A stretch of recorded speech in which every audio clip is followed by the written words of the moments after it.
I'm wondering, is your sense, Uli, that he managed to find a contentment and a happiness in amongst what read to be very difficult times? In a little way, yes, in a little way, because he married again and he had young children. He was very aware of the fact that, his previous children from previous relationships, that they didn't have the father they should have had. You mentioned the son who died. The two had a very strained relationship.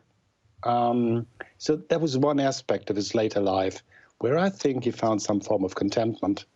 But yeah, you're right. I mean, my book is called The Three Lives of the Kaiser. And most people who've not read it assume that it's about the player, the manager, and the administrator, although that's not quite correct.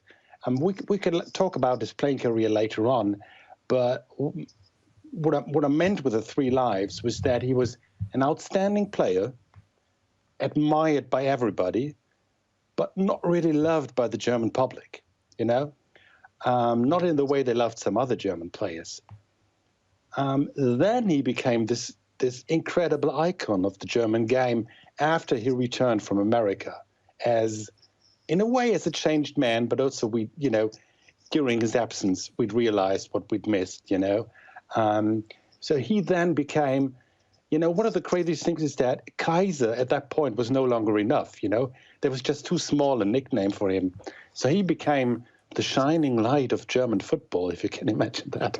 So, and then to have this downfall, which basically started in 2014, this was really what interested me about the story, what is a key element of the book.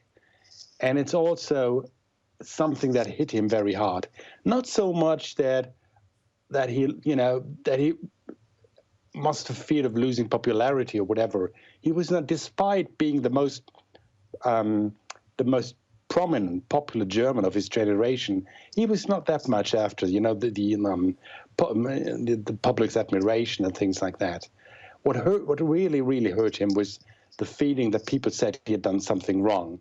He'd been a crook or worse or whatever. Mm. And he'd ever maintained that he'd done nothing wrong. But it deeply, deeply hurt him. And together with, the health issues, which might have been a side effect, and of course, the personal tragedy, that's these things combined explain why he all but vanished from the public eye in the last 10 years of his life.